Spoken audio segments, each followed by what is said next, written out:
ایک طرف تو تھے حضرت خالد بن ولید رضی اللہ عنہ، جن کو سیف اللہ کا لقب دیا گیا تھا رسول اللہ صلی اللہ علیہ وسلم کے ذریعے سے، جو ہر میدان اپنے ہاتھ میں کرتے چلے جا رہے تھے اور جدھر کا رخ کرتے ادھر کامیابی ان کے قدم چھوٹتی۔ اس کے لیے بڑی محنت ہے، بڑی قربانیاں بھی پیش کرنی پڑی، ظاہر سی بات ہے۔ تو ایک طرف جیسے حضرت خالد بن ولید رضی اللہ عنہ آگے بڑھ رہے تھے، اسی دور فاروقی میں یعنی حضرت عمر رضی اللہ عنہ کی خلافت کے زمانے میں ایک طرف پرشین امپائر سے بھی ٹکر ہو رہی تھی، اور ادھر کون تھا؟ حضرت سعد بن ابی وقاص رضی اللہ عنہ، جو عشرہ مبشرہ میں جن کا نام شامل ہے، یعنی وہ 10 صحابہ جن کو ایک ہی مجلس میں رسول اللہ صلی اللہ علیہ وسلم کی مبارک زبان سے جنتی ہونے کی بشارت دی تھی۔ اللہ کے رسول صلی اللہ علیہ وسلم نے فرمایا تھا ابو بکر جنتی، عمر جنتی، عثمان جنتی، علی جنتی، طلحہ جنتی، زبیر جنتی، عبد الرحمن بن عوف جنتی، سعد بن ابی وقاص جنتی، ابو عبیدہ بن جراح جنتی، اور سعید بن زید رضی اللہ عنہ اجمعین۔ یہ 10 صحابہ کے نام لیے اللہ کے رسول نے اور کہا کہ یہ 10 جنتی تھے۔ تو اس میں سے یہ تھے حضرت سعد بن ابی وقاص جو پرشین امپائر یعنی ایران سے ٹکر لینے کے لیے جا رہے ہیں۔ فارس کی حکومت تھی، کسریٰ وہاں کے بادشاہ کو کسریٰ کہا جاتا تھا۔ تو اس زمانے میں یہ سپر پاور سمجھی جاتی تھی۔ جیسے آج کے دور میں امریکہ کو ہم کچھ وقت کے لیے سمجھ لیں، حالانکہ سپر پاور تو اللہ کی ذات ہے، لیکن دنیاوی لحاظ سے اگر دیکھیں تو ٹیکنالوجی میں جس کے پاس سب سے زیادہ ہے اسی کو مطلب ہمارے عرف میں جو ہے سپر پاور کہا جاتا ہے۔ تو اس وقت کی سپر پاور کون تھی؟ یہی ایران کی حکومت تھی، جس کو پرشین امپائر کہا جاتا ہے۔ تو اس سے ٹکر لیتے ہوئے حضرت سعد بن ابی وقاص رضی اللہ عنہ مطلب آگے بڑھ رہے تھے، اور پھر ایک جنگ ہوئی جس کو کہا گیا جنگ قادسیہ، یعنی قادسیہ کے مقام پر یہ جنگ ہوئی۔ یہ سن عیسوی 636 میں 636 عیسوی میں یہ لڑائی ہوئی، جو بڑی مشہور اور معروف ہے، اور ایک ہسٹوریکل بیٹل جس کو کہا جاتا ہے، جس نے اسلام کے لیے ہمیشہ کے لیے راستے کھول دیے، اور اسلام کا پرچم ہمیشہ کے لیے وہاں لہرایا گیا، جو آج بھی الحمدللہ اللہ کے فضل سے لہرا رہا ہے، اور آئندہ بھی جو ہے وہاں پر یہ باقی رہے گا۔ تو وہاں پر یہ ہوا تھا، یعنی یہ میں کوئی بیٹل کی کارگزاری نہیں سنانے لگا ہوں، لیکن اس میں جو بات مجھے بتانی ہے وہ آگے آ گئی، جو ہم نے پہلے سے ٹاپک جس کو ڈسکس کیا ہے کہ قادسیہ کے میدان میں لڑائی چل رہی تھی، بڑی بھینکر لڑائی تھی، اور دونوں جانب سے مطلب کیا وہ کہتے ہیں کہ ایک چوٹی کا زور لگایا جا رہا تھا کہ میدان ہمارے قبضے میں آئے، میدان ہمارے قبضے میں آئے۔ اس طرف لاکھوں کی تعداد میں لشکر تھا، باہر لاکھوں کے مقابلے میں یہاں بہت تھوڑے تھے، لیکن مسلمانوں کی یہ پہلے سے روایت رہی ہے، اور مسلمانوں کے بارے میں یہ مشہور رہا ہے، خصوصاً صحابہ کی زمان کے بارے میں، کہ وہ کم ہوا کرتے تھے لیکن ان کے دلوں کے اندر ایمان اس قدر معجزن ہوتا تھا، اور ایمان ان کا اتنا مضبوط ہوا کرتا تھا کہ وہ جو ہے بڑے بڑوں کو جو ہے دھون چتا لیتے تھے، یعنی ہر میدان اللہ نے ان کے قبضے میں دے دیا، ہر میدان میں فتح حاصل کرتے چلے گئے، اور کامیابی سے ہمکنار ہوتے چلے گئے۔ تو یہاں پر بھی ایسا ہی ہوا، شروعات میں مسلمان غالب تھے، پھر جو ہے دشمن غالب ہونے لگا، پھر دشمن کی تعداد اتنی زیادہ تھی کہ وہ ہر تھوڑے وقت کے بعد پرانے لوگوں کو ہٹا کر نئے دستے کو آگے کرتے تھے مقابلے کے لیے۔ تو اس طرح مقابلہ ہوتا رہا، مسلمان دبتے گئے، اتنے پیچھے دب گئے کہ اب جو ہے واپسی ناممکن نظر آ رہی تھی، یعنی بظاہر لگ رہا تھا کہ اب مسلمانوں کی شکست ہو رہی ہے۔ اچھا، اسی وقت ایک واقعہ کیا ہوا تھا، جو اس بات کو ذرا سائڈ پہ رکھ کے میں وہ واقعہ بتا دوں۔ ایک صحابی تھے، جب قادسیہ کی لڑائی میں شروع نہیں ہوئی تھی، اس سے پہلے جو سعد بن ابی وقاص رضی اللہ عنہ نے جس جگہ پر قیام کا حکم دیا تھا قادسیہ کے میدان میں، یہاں سے لڑائی لڑی جائے گی، تو ایک صحابی تھے جس کا نام ہے ابو محزن رضی اللہ عنہ۔ تو اتنے خاص مطلب کسی اور نسبت سے اتنے مشہور نہیں ہوئے تھے، تو انہوں نے جو ہے ان کو جو ہے شراب پینے کے پاداش میں، یعنی شراب پینے کے جرم کی وجہ سے ان کو جو ہے جیل میں بند کر دیا گیا، کوڑے بھی لگوائے گئے تھے اور پھر ان کو جیل میں بند کر دیا گیا۔ تو اچھا، جیل کیا ہوا کرتی تھی اس زمانے کی؟ وہ مطلب ایک چلتی پھرتی ایک جیل تھی، ایک کوٹڑی جس کو ہم کہتے ہیں، اور لوہے کے دروازے ہوتے ہیں جس میں ان کو بند کر دیا جاتا ہے، اور وہی ساتھ میں لے کے چلا کرتے تھے۔ تو اس میں ان کو باندھ کے بند کر دیا گیا کیونکہ یہ شراب چھوڑ نہیں رہے تھے، اور اسی دوران جو ہے لڑائی شروع ہو گئی۔ اب چونکہ وہ تو صحابی رسول تھے، اور ان کے دل کا ایمان، ان کے اندر کا جذبہ، ان کے اندر کا مسلمان پنا، اور ان کے اندر کا جنت کا شوق، یہ چیزیں تو ختم ہو نہیں سکتی۔ ایک صحابی کا مقام کتنا بڑا ہوتا ہے، تو لیکن چونکہ خطا کار کا ہم سب ہے، اور صحابہ سے بھی خطائیں ہوئی ہیں، تو لیکن اللہ نے تمام کی خطاؤں کو معاف کر دیا ہے۔ تو جب ان کو وہاں بند کر دیا گیا، ادھر جو ہے لڑائی ہو رہی تھی، مسلمان دبتے چلے جا رہے تھے، تو اس وقت یہ اپنی جیل میں بیٹھے ہوئے افسوس کر رہے تھے، مطلب پچھتاوا کر رہے تھے کہ یہ میں کیا دیکھ رہا کہ مسلمان تو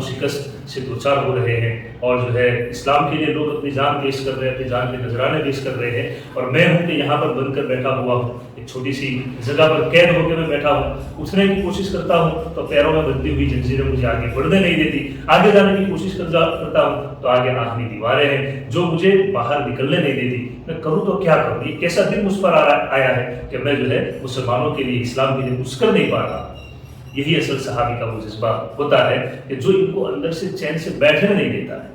تو جب یہ اشعار پڑھ رہے تھے اور رو رہے تھے کہ یہ میں کیا دیکھ رہا ہوں، مسلمان ہار رہے ہیں اور میں یہاں پر بندہ ہوا جھگڑا ہوا بیٹھا ہوں، تو اسی وقت حضرت سعد بن ابی وقاص رضی اللہ عنہ کی اہلیہ جو ہے وہاں سے گزر رہی تھی،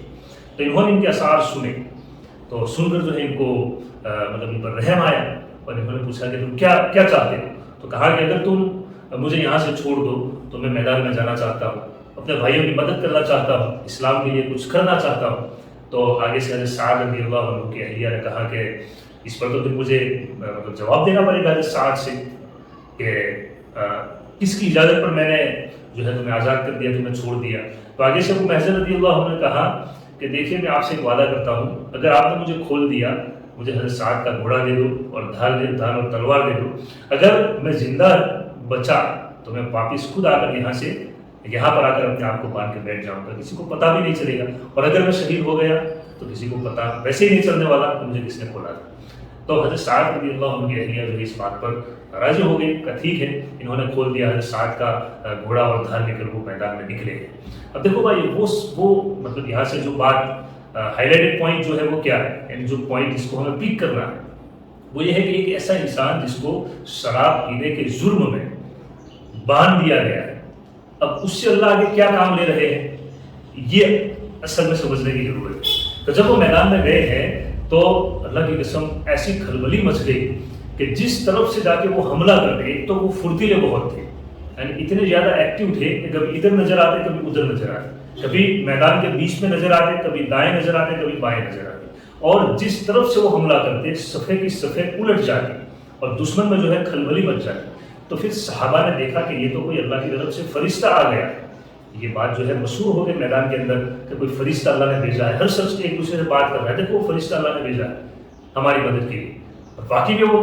مطلب فرشتے کی طرح اس طرح وہ آئے تھے، بجلی کی طرح حملہ کرتے اور چند پلوں میں کہاں سے کہاں نکل جائے، اور دشمن جو ہے اپنے قدم پیچھے لیتے چلے گئے اور وہ پیچھے چلتے چلے گئے، اور تھوڑی دیر کے بعد جو ہے پورا میدان کا نقشہ جو ہے وہ بدل کے رہ گئے۔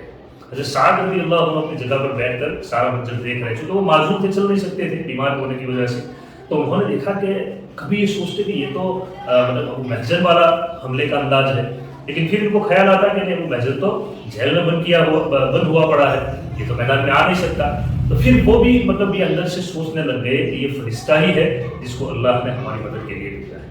تو تھوڑی دیر کے بعد جو ہے پورا میدان کا نقشہ بدل گیا، اور جو مسلمان شکست سے دوچار ہو رہے تھے، ہار کے بالکل قریب تھے، وہی مسلمان کچھ وقت کے بعد گالی باتیں نظر آئے، اور پھر دشمن جو ہے اس طرح پیچھے ہٹا کہ پھر وہ دوبارہ آگے بڑھ کے نہیں آ سکا، اور پھر مسلمانوں نے وہ میدان فتح کر لیا، اور وجہ مسلمانوں کے نام رہی، اور اللہ نے ایسی مدد کی ایک ایسے شخص کے ذریعے سے کہ جو شراب کے جرم کی وجہ سے زیر میں بند کیا گیا تھا۔ تو پھر حضرت سعد بن ابی وقاص رضی اللہ عنہ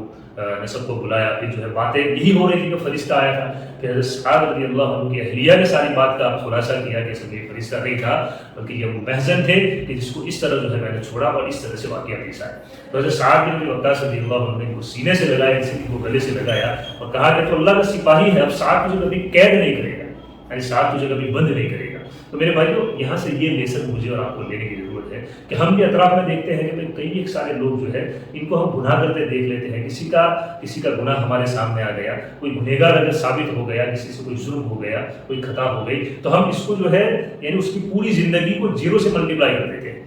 ایک انسان اچھا خاصا نمازی بھی ہے ماشاءاللہ، اور جو ہے عبادت بھی اچھی خاصی کر لیتا ہے، اور کچھ مطلب اچھے بھلائی کے کام بھی کر لیتا ہے، اب اس سے کوئی خطا ہو گئی اور وہ خطا لوگوں میں مشہور ہو گئی کہ فلاں شخص سے یہ غلطی ہو گئی، فلاں نے یہ گناہ کر دیا، تو بس پھر ہم جو ہے مطلب چین سے بیٹھنے کا نام نہیں لیتے ہیں، اور جہاں بھی جاتے ہیں جمع ہو کر لوگوں کے سامنے وہی تذکیریں، وہی جو ہے اسی کا ذکر کرتے رہتے ہیں کہ گویا کہ اس نے جتنی بھی بھلائیاں کی ہے وہ ساری بھلائیاں اب ختم ہو گئی اس کی ایک خطا کی وجہ سے۔ حالانکہ اللہ کے یہاں یہ معاملہ نہیں ہے، اور کسی کو جج کرنا تو ویسے ہی ہمارے ہاتھ میں نہیں ہے کسی کو جج کرنا اور کسی کے بارے میں فیصلے سنانا، بلکہ ہم تو اتنی جرأت کر لیتے ہیں کہ لوگوں کی نیتوں تک کے فیصلے کر لیتے ہیں کہ یہ اچھی نیت سے کام کر رہا ہے، وہ اچھی نیت سے کام نہیں کر رہا۔ تو یہ ہمارا ڈیگریڈیشن ہے، یہ ہمارا ڈکے ہے میرے بھائی، اس سے ہمیں نکلنے کی ضرورت ہے کہ بھائی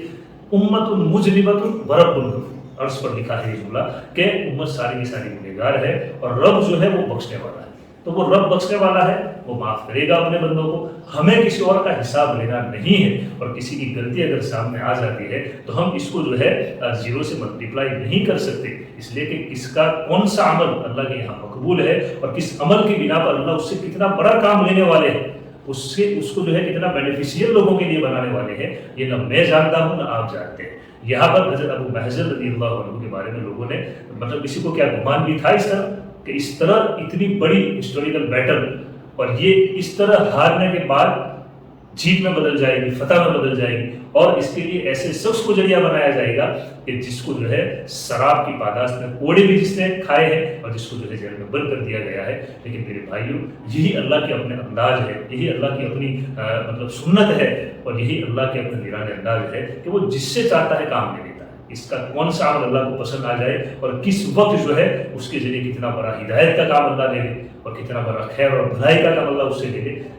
یہ ہم نہیں کہہ سکتے۔ تو ہمارا کام ہے اپنا محاسبہ کرنا، اپنے اندر کی کمیاں ڈھونڈنا، اوروں کی خوبیاں دیکھنا، اوروں کے اندر بھلائیاں دیکھنا۔ اگر کسی کی کمی دکھ جائے تو بس یہی بات یاد رکھنا ہے کہ ہر انسان گنہگار ہے، خطا کار ہے، خطا سب سے ہو سکتی ہے، گناہ سب سے ہو سکتی ہے۔ کوئی اپنے آپ کو جو ہے پاک صاف نہیں کہہ سکتا، کوئی یہ نہیں کہہ سکتا کہ میرا دامن جو ہے داغدار نہیں ہے۔ ہم سب کے دامن داغدار ہے اور ہم سب کے دامن پر کہیں نہ کہیں گناہ کے دھبے کم یا زیادہ مقدار میں لگے ہوئے ہیں۔ ہمیں کرنا یہ ہے کہ دوسروں کی کمیوں سے صرف نظر کرنا ہے، دوسروں کی کمیوں کو نظر انداز کرنا ہے، دوسروں کی خوبیاں اور بھلائیاں دیکھنی ہے، ہماری اپنی کمیوں کو پکڑ کر اس کی اصلاح کی ہمیں کوشش کرنی ہے۔ یہی وہ چیز ہے جو اللہ اور اللہ کے رسول صلی اللہ علیہ وسلم ہم سے چاہ رہے ہیں، اور اللہ کے رسول صلی اللہ علیہ وسلم نے اپنی زندگی میں یہی چیز آگے صحابہ کو سکھائی ہے اور صحابہ کو سکھا کر رہی ہے۔ اللہ پاک ہمیں عمل کی توفیق عطا فرمائے۔ السلام علیکم۔